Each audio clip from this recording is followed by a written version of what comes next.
মাঝে মাঝে একা একা বসে বসে নবীজির উপরে দুরূদ পড়েন, লাব্বাইক আল্লাহুম্মা লাব্বাইক বলেন, দিলের মধ্যে মুহাব্বত বাড়ান। কারণ ভালোবাসার জায়গা একটাই, এই জায়গার নামই হলো মদিনা।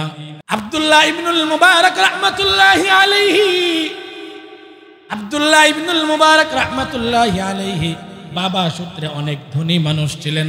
প্রত্যেক বছরই হজ করেন, মানুষদেরকেও হজ করান, নিজেও হজ করেন, নিজেও হজ করেন, মানুষদেরকেও হজ করায়। একবার তিনি হজের মুসাফরে চলে গেলেন, মানুষদেরকে নিয়ে হজের মধ্যে গেলেন। হজ করতে করতে, তাওয়াফ করতে করতে মক্কা শরীফের দেওয়ালের সঙ্গে হেলান দেয়া ঘুমায়া গেছেন। মক্কা শরীফের সঙ্গে হেলান দেয়া ঘুমায়া যাওয়ার পরে পাগুলা টান টান করে ঘুমাইছেন। স্বপ্নের মধ্যে দেখতেছেন একজন ব্যক্তি তার পায়ের গোড়ায় আর একজন ব্যক্তি মাথার গোড়ায়। এত সুন্দর ব্যক্তি, এত সাদা পোশাক পরিহিত, এত সুন্দর ব্যক্তি, তাদের দাড়ি দিয়া, তাদের চুল দিয়া পানি পড়তেছে। এক একটা পানির সঙ্গে যেন সূর্যের আলো চমকাইতেছে। মাথার কাছে যেই ব্যক্তি, এই ব্যক্তি পায়ের কাছে যেই ব্যক্তি, তাকে বলতেছে, জানো এই বছর কতগুলো হাজি হজ করেছে? বলে এই বছর অন্তত 6 লক্ষ হাজি হজ করেছে। মাথার কাছে যেই ব্যক্তি, এই ব্যক্তিটা কয় 6 লক্ষ হাজির হজ কবুল হয়েছে একমাত্র একজন ব্যক্তির কারণে। পায়ের কাছে যেই ব্যক্তি, এই ব্যক্তি জিজ্ঞাসা করে, কে ওই ব্যক্তি? মাথার কাছে যেই ব্যক্তি, ওই ব্যক্তি কয়, ওই ব্যক্তি আর কেউ না, ওই ব্যক্তি হলো সিরিয়ার একজন ব্যক্তি। ওই ব্যক্তির কারণে আল্লাহ তাআলা 6 লক্ষ হাজির হজ কবুল করে নিয়েছে। ওই ব্যক্তির নাম হলো আব্দুল্লাহ ইবনু মুওয়াফিক। এই আব্দুল্লাহ ইবনু মুওয়াফিকের কারণে আল্লাহ তাআলা এতগুলো মানুষের হজ কবুল করেছেন। ইতিমধ্যেই স্বপ্ন যখন ভেঙে গেল, স্বপ্ন ভেঙে যাওয়ার পরে আল্লাহর ওলি আব্দুল্লাহ ইবনুল মুবারক রাহমাতুল্লাহি আলাইহি হজের সফর শেষে সমস্ত লোকদেরকে বলতেছে, তার বাড়ি ছিল ইরাকে, তোমরা সবাই ইরাকে চলে যাও, আমি একটু সিরিয়ায় যাব। সিরিয়ায় গিয়া আব্দুল্লাহ ইবনে মুওয়াফিকের কাছ থেকে দোয়া আনবো। আব্দুল্লাহ ইবনুল মুওয়াফিক অনেক বড় আল্লাহর ওলি।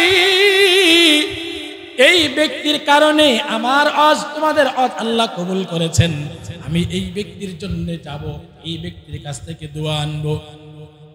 আব্দুল্লাহ ইবনুল মুবারক রাহমাতুল্লাহি আলাইহি সিরিয়ার শহরে শহরে ঘুরে আর জিজ্ঞাসা করে, আব্দুল্লাহ ইবনুল মুওয়াফিক কে তোমরা চিনোনি?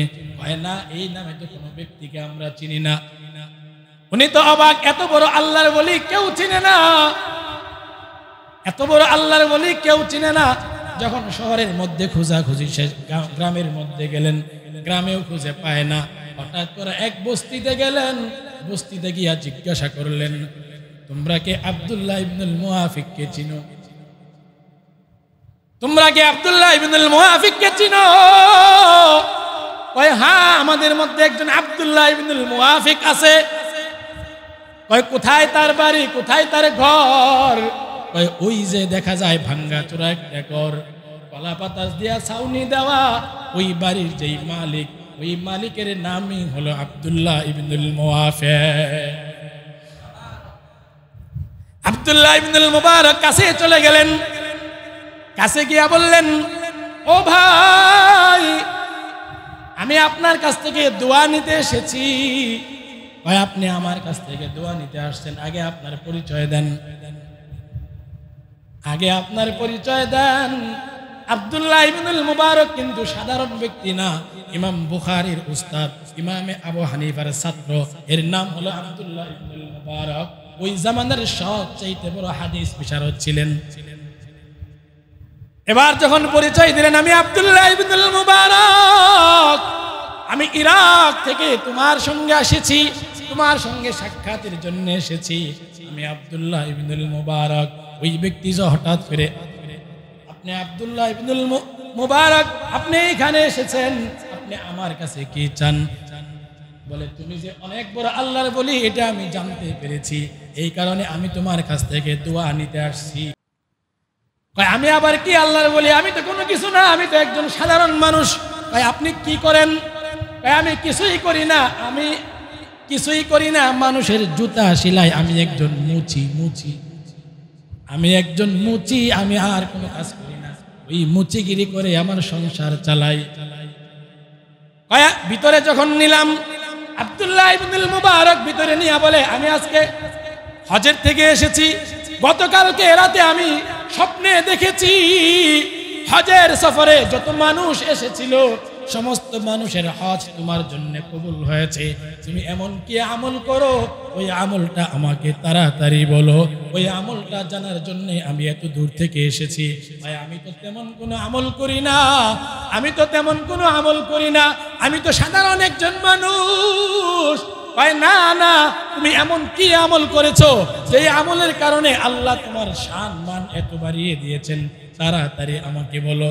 এবার যখন পিরাপিরি শুরু হয়ে গেল, ওই ব্যক্তিটা ডাক দিয়া বলে, ও শায়েখ, আপনি তাহলে শুনেন, ও আব্দুল্লাহ ইবনুল মুবারক, আমি এই শহরে না, আমি এই গ্রামের মধ্যে, শহরেও না, গ্রামের মধ্যে একজন মুচি, আমি মানুষের জুতা সেলাই করি।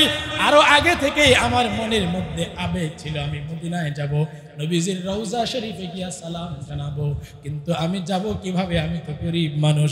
আমি অনেক আগে থেকেই অল্প অল্প অল্প করে টাকা জমাইতেছিলাম, অল্প অল্প অল্প করে টাকা জমাইতে আমি এই বছর হজে যাওয়ার জন্য নিয়ত করেছি। আমি হজে যাব, আমি হজের মধ্যে যাব। এই মুহূর্তে আমার স্ত্রী আবার এই দিক দিয়া গর্ভবতী, আমার স্ত্রী। হঠাৎ করে রাতের বেলায় আমার স্ত্রী আমাকে বলতেছে, আপনি সকাল বেলায় হজের মধ্যে চলে যাবেন। আমার কেমন যেন হঠাৎ করে কেন জানি আমার গোশত খাইতে মনে চাইতেছে, কেন জানি হঠাৎ করে আমার গোশত খাইতে মনে চাইতেছে, মনটা একেবারে চৌচান হয়ে গিয়েছে, আমার গোশত খাইতে মনে চায়, আমার গোশত খাইতে মনে চাইতেছে। আব্দুল্লাহ ইবনুল মুবারক চোখের পানিগুলো ফেলে আর ওই ব্যক্তিটা কথাগুলো বলতেছে। ওই ব্যক্তিটা বলে, আব্দুল্লাহ ইবনুল মুওয়াফিক কয়, রাতের বেলায় আমি যখন ঘরের বাইরে গোশত খোঁজার জন্য বের হলাম, গোশত খোঁজার জন্য বের হওয়ার পরে হঠাৎ দেখি আমার নাকের মধ্যে গোশতের ঘ্রাণ আসতেছে, পাশের বাড়িতেই গোশত পাক হচ্ছে। আমি ওই বাড়িতে চলে গেলাম, ওই বাড়িতে গিয়া আমি দরজার মধ্যে টোকা দিলাম আর বললাম, আমার স্ত্রীর মনের মধ্যে বড় আশা গোশত খাবে, তাই আমি আপনার এখানে গোশত নেওয়ার জন্য আসছি, আমাকে একটু গোশত ধার দেন, আমি আবার পরে এই গোশতটা আপনাকে দিয়া দিব, পরে আবার এই গোশতটা আপনাকে দিয়া দিব, আমাকে একটু গোশত ধার দেন। ঘরের মহিলাটা চোখের পানিগুলো ফেলে আর বলে, ও আব্দুল্লাহ ইবনুল মুওয়াফিক, যে গোশতটা পাক হচ্ছে এই গোশতটা আমাদের জন্য হালাল, কিন্তু তোমার আর তোমার স্ত্রীর জন্য হারাম, তোমার আর তোমার স্ত্রীর জন্য হারাম, তোমাদের জন্য হালাল না। আব্দুল্লাহ ইবনুল মুওয়াফিক কয়, এমন কি গোশত যেই গোশত আপনার জন্য হালাল কিন্তু আমার জন্য হালাল না, আমার স্ত্রীর জন্যও হালাল না। মহিলাটা ডাক দিয়া বলে, ও আব্দুল্লাহ ইবনুল মুওয়াফিক, গত এক সপ্তাহ ধরে আমার স্বামী অসুস্থ, ঘরের মধ্যে এক ফোঁটা খাবারও নাই, বাচ্চাগুলা মৃত্যু শয্যায় অবস্থায় আছে, এত করুণ অবস্থা, এক সপ্তাহ ধরে ঘরের মধ্যে কোনো খাবার নাই। গতকালকে আমার স্বামী রাস্তায় বের হলেন, রিজিকের অন্বেষণে বের হলেন, কিন্তু কোনো ব্যবস্থা যখন তৈরি হলো না, রাস্তার পাশে একটা মরা গাধা ছিল, ওই গাধাটার রানটা এনেছেন, আর ওই রানটা আমি পাক করেছি, ওই রানটা আমি পাক করতেছি। এটা অন্যদের জন্য হারাম হলেও আমাদের জন্য হালাল, কারণ মানুষ যখন বেশি ক্ষুধার্ত হয় তখন হারাম জিনিসটাও তার জন্য হালাল হয়ে যায়। আপনার জন্য হারাম। আব্দুল্লাহ ইবনুল মুওয়াফিক দুইটা চোখের পানি ফেলে আর কান্দে, দুই চোখের পানি ফেলে আর কান্দে, কান্দতে কান্দতে ঘরের দিকে চলে আসলেন। যতগুলো টাকা হজের জন্য জমাইছিলেন সবগুলো টাকা আর যত রুটির সামানা ছিল সমস্ত খাবারগুলা সবগুলা নিয়ে ওই বৃদ্ধা মহিলাকে দিয়া বলেন, নেও মা নেও, সব খাবার তুমি খাও, আমার এই হজের জন্য যা ছিল আমি তাও দিয়া দিলাম, আর আমার খাবার দাবার যা ছিল তাও দিয়া দিলাম, এই সবগুলা দিয়ে আপনার সন্তানের জীবন বাঁচান। আগে সন্তানের জীবন বাঁচান। ও আব্দুল্লাহ ইবনুল মুবারক, আমি যখন এই মহিলাটাকে এই সহযোগিতা করলাম, আমি আর হজে যাইতে পারলাম না। আপনি বলতেছেন আমার হজের কারণে অন্যদের হজ কবুল হয়েছে, আমি তো হজেই যাইতে পারি নাই, আমি তো হজেই যাইতে পারি নাই। সকাল বেলায় আমি বের হব, সবাই জানে আমি বের হয়ে যাব, মানুষ কি বলবে, আমি এখন কোথায় যাব? সব মানুষ হজে যায়, কিন্তু আমি হজে যাই নাই। আমি জঙ্গলের মধ্যে গিয়া আল্লাহ তাআলার দরবারে কেঁদেছি আর বলেছি, মালিক, সব মানুষ হজে যায়, আমি তো হজে যাইতে পারলাম না, তুমি আমার হজ থেকে কবুল মঞ্জুর করে নাও। হজের সময়টাকে এইভাবে করে করে আমি কাটিয়েছি।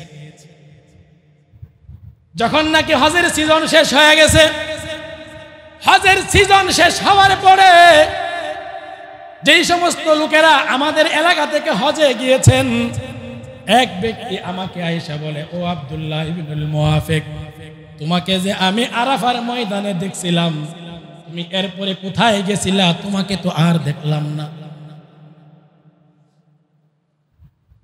হজেই যায়নি, দেখছেন নি? হজে গেছে? হজে কিন্তু যায় নাই। দেখাইছেন কে? আল্লাহ দেখায় দিছে। কেন? সম্মান বাঁচাবেন। ভাই, তোমাকে যে আরাফার ময়দানে দেখছিলাম, এরপরে তুমি কোথায় গেলা? তোমাকে তো আর পাইলাম না। আরেকজন আয়েশা কয়, তুমি যে জামরায় পাথর নিক্ষেপ করতেছিলা, আমার যে একটা পাথর পড়ে গিয়েছিল, আমাকে ওই পাথরটা তুমি দিয়ে দিয়েছিলা, আমাকে ওই পাথরটা উঠায়া দিয়েছিলা, তারপরে তুমি কোথায় গেলা? তোমাকে তো আর দেখলাম না। আরেকজন কয়, নবীজির রওজা শরীফে যখন ঢুকবো, নবীর রওজায় ঢোকার সময় তুমি যে আমার সঙ্গে ঢুকছিলা, এরপরে তুমি কোথায় গেলা? তোমাকে তো আর দেখলাম না।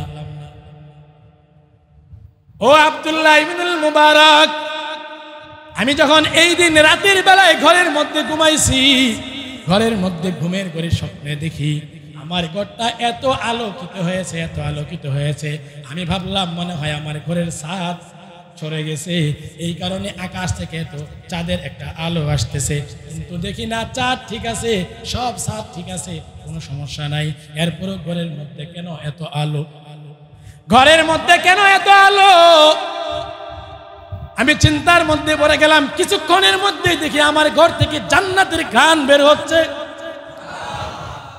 কিছুক্ষণের মধ্যেই দেখি আমার ঘর থেকে জান্নাতের ঘ্রাণ বের হচ্ছে। আমি স্বপ্নে দেখতে পাইলাম আল্লাহর হাবিব সাল্লাল্লাহু আলাইহি ওয়াসাল্লাম আমার ঘরের মধ্যে চলে আসছে। আমার ঘরের মধ্যে আয়েশা কয়, ও আব্দুল্লাহ ইবনুল মুওয়াফিক, তোমার মনের মধ্যে আবেগ ছিল, মদিনায় যাবে, যাইতে পারো নাই। তোমার হজটা আল্লাহ কবুল করেছেন, আমি মদিনায় টিকতে পারি নাই, তোমার সঙ্গে সাক্ষাৎ করার জন্য আমি তোমার ঘরের মধ্যে চলে আসছি। এই মিয়া, নেওয়ার মালিককে, হজ কবুল করার মালিককে, কোন কারণে আপনি যাইতে পারেন নাই, সওয়াব দেওয়ার মালিককে। এই কারণে এখন থেকে নিয়ত করেন। কি করবেন? সবচেয়ে বড় কাজ হলো নিয়ত করবেন, মান জাহাদা ফাইন্নামা ইউজাহিদু লিনাফসি, যে চেষ্টা করে সফল দিয়ে দেখে আল্লাহ।